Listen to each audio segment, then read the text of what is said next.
जगाला शांतीचा आणि भारताला क्रांतीचा संदेश देणारे तथागत सिद्धार्थ गौतम बुद्ध, ज्यांच्या वाणीमध्ये तलवारीच्या जोरावर भूमिपुत्राचं राज्य प्रस्थापित करणारे कुळवाडी भूषण बहुजन प्रतिपालक छत्रपती शिवाजी महाराज, अज्ञानाच्या अंधकारातून ज्ञानाचा प्रकाश ज्यांनी दिला त्या सावित्रीबाई फुले, जगबदल घालून घाव सांगून गेले मज भीमराव असे म्हणणारे साहित्यरत्न अण्णाभाऊ साठे, ऐसा चाहो राज्य में जहां सबन को मिले अन्न, छोटे बड़े सब समान बैठे, रविदास रहे प्रसन्न. आपल्या वाणीतून तुम्हाला आम्हाला संबोधित करणाऱ्या महाराणी विश्वरत्न महाराणी अहिल्याराणी होळकर, 29 वर्ष घोड्यावर राज्य कारभार करणाऱ्या अहिल्याबाई कशा असतील त्या काळामध्ये, आपण याचं चित्र जर डोळ्यासमोर उभा केलं तर आपल्या लक्षात येईल. त्या काळामध्ये महिलांना शिक्षणाचा अधिकार नव्हता, बोलण्याचा अधिकार नव्हता, वागण्याचा, घराबाहेर निघण्याचा अधिकार नसताना अहिल्याबाई होळकर घोड्यावर बसतात, तलवार चालवतात, युद्ध करतात.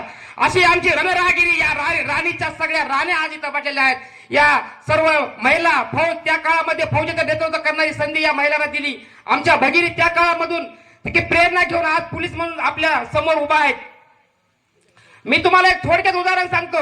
माणसं जोडावं लागतील, आपल्याला आपला समाज जोडावा लागेल तर आपल्या समाजाची प्रगती व्हायला जाईल. सुलोचन माहिती का सगळ्यांना? सुलोचन काय करत? सिमेंट लावण्याचं काम करतं. कोण? सिमेंट. त्याचप्रमाणे जर आपल्याला आपले लोक जोडायचे असतील, अहिल्याराणी होळकराशिवाय दुसरा पर्याय नाही, दुसरा पर्याय नाही आपल्याला. त्या काळामध्ये बघा, अहिल्याबाई होळकर त्या काळामध्ये असं काम करत होत्या की त्या काळामध्ये इंजिनियर ही डिग्री नव्हती, पण गोदावरीच्या कडेला परळी वैजनाथ त्या काळामध्ये असे त्यांनी काम केले. बघा, आमचा मी लिंब्याचा आहे, जास्त लांबचा नाही, मी सध्या राहतो पुण्याला पण मी लिंब्याचा आहे. आमच्या लिंबा गावामध्ये घाट बांधलाय. आणि घाट कसा बांधलाय? जर घाटाच्या वरून बघितलं आपण आणि आपली महिला नदीच्या गंगेच्या खाली आहे, जर तिला कपडे जरी बदलायचे असतील तर वरच्या माणसाला खालची बाई दिसत नाही. आणि जेव्हा घाटावरनं बाई वर जात होती, समजा एका महिलेच्या हातामध्ये अहिल्याबाईने काय केलं, एका हातामध्ये बकेट दिलं, डोक्यावर त्यांनी टोपलं दिलं. गंगेला गेल्यानंतर आपल्या बाया धुणं धुवायला जातातच, त्या प्रकारे त्या महिलेला सांगितलं एक पाऊल टाकायचा. जसा जसा महिला पाऊल टाकायची तसे तसे माप टाकले. त्या काळामध्ये सगळ्या टॉपच्या इंजिनियर अहिल्याबाई होळकर आहेत. सगळ्यात टॉपच्या इंजिनियर अहिल्याबाई होळकरांचा असा इतिहास. रामायण महाभारत तुम्ही वाचला असाल, बघितला असाल, पोत्याप्रमाणे आपल्या कार्यक्रमात सप्त्याचा कार्यक्रम होतो. आमच्या महिलांना अहिल्या माहीत झाली. कोणती अहिल्या माहीत झाली? ती अहिल्या होती एका ऋषीची बायको. रामायणात सांगितलं, मला काही माहित नाही. ती अहिल्या होती एका ऋषीची बायको आणि त्या ऋषीनं त्या अहिल्याला श्राप दिला. काय श्राप दिला? की तिला असा श्राप दिला, लय कोपिष्ट असतात म्हण, कोण? ऋषीमुनी. त्या अहिल्याला श्राप दिला आणि त्या अहिल्याचा दगड झाला. अहिल्याचा दगड झाल्याच्या नंतर आपल्याला सांगितलं गेलं की मग राम लक्ष्मण जेव्हा गेले वनवासाला आणि त्या राम आणि लक्ष्मणाचे पाय त्या दगडाला लागले आणि त्या अहिल्याचा उद्धार झाला. पण 31 मेला मात्र या बाळ अहिल्याचा जन्म झाला आणि या 33 कोटी देवाचा सुद्धा उद्धार या माझ्या अहिल्याबाई होळकरांमुळे झाला. तेवढी महान होती. किती कोटी एका धर्मासाठी एका कामासाठी केलं नाही. अहिल्याबाई होळकरने एवढे जे घाट बांधले, त्या घाटावर कुठेही अहिल्याबाईने लिहिलं नाही की बाबा आमचा धनगर समाजाच्याच बाया तिथं धुणं धुवायला जावा. आपले साहित्यरत्न अण्णाभाऊ साठेंनी गुरु मानलं डॉक्टर बाबासाहेब आंबेडकरला.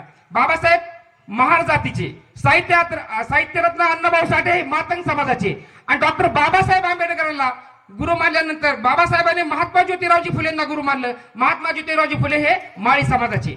आता महात्मा ज्योतिरावजी फुले माळी समाजाचे, मग त्यांचे गुरु कोण? तर त्यांचे गुरु कुळवाडी भूषण बहुजन प्रतिपालक छत्रपती शिवाजी महाराज. त्या काळामध्ये शिवाजी महाराजांचा पोवाडा आत्ताच मनीषाने सांगितलं की त्याला वेळ 2-4 दिवस तिथं ते समाधी शोधली आणि त्यानंतर तो शिवाजी महाराजांना गुरु मानून तिथं त्यांनी पहिला पोवाडा लिहिला. छत्रपती शिवाजी महाराजांना गुरु कोणाला मानला असेल तर छत्रपती शिवाजी महाराजांचे गुरु जगद्गुरु तुकोबा. ऐसा चाहो राज्यमय, मला असं राज्य पाहिजे आणि गुरु मानलं छत्रपती शिवाजी महाराजाला. आणि छत्रपती शिवाजी महाराजांना गुरु मानलं तुकाराम महाराजांना. तुकाराम महाराजांच्या गाथेमध्ये बुद्धाचे विचार आहेत.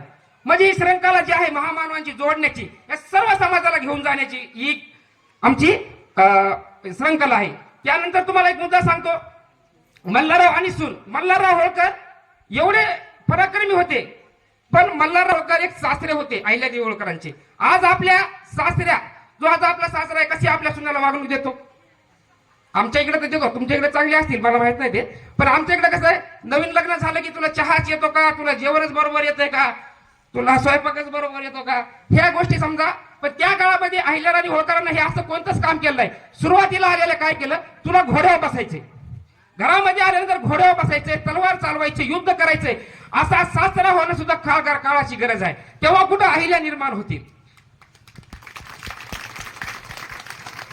त्यामुळे मी सांगतो, जास्त वेळ झाला, आता एक दोन कविता घेतो. घेऊ चला हातामध्ये एकीची र गोफन, घेऊ चला हातामध्ये एकीची र गोफन, घेऊ चला हातामध्ये एकीची र गोफन, खाल्लं गड्या सार पाकरान शिवार. म्हणजे सगळं शिवार पाकर नका, त्यासाठी आपल्याला काय करणं, एकीचे गोफन घ्यावं लागेल. गोफन माहिती का, आपल्या हातात नसेल गोफन, आता डबा लावले टन टन टन टन शादा वाजते. त्या काळामध्ये गोफन होती.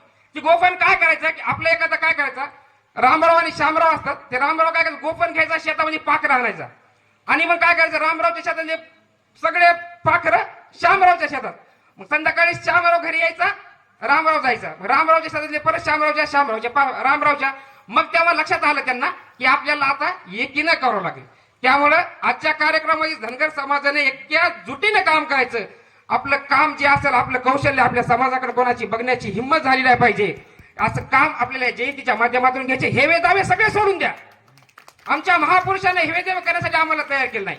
आणि माझ्या तरुण मित्राला एकच आहे, आमच्या सगळ्या आईना एकच मी सांगतो की तुम्ही नाही का जर्मनचं ताट घरात असं ताट विका, पण आपले लेकरं शिकवा. कारण ज्यांचे लेकरं शिकतात ते दिल्लीच्या तख्तावर बसतात, आणि ज्यांचे लेकरं शिकत नाहीत ते पण चावडीवर पोते होण्याचं काम करतात. त्यामुळे पहिलं लेकराला शिकवा. या जयंतीच्या माध्यमातून बोलण्यासारखं खूप काय आहे, पण वेळ झाली. तुमची रजा, तुमचा मुलगा, तुमचा नातू म्हणून तुमची रजा घेतो. जय मल्हार, जय भीम, जय अहिल्या, जय मौर्य क्रांती.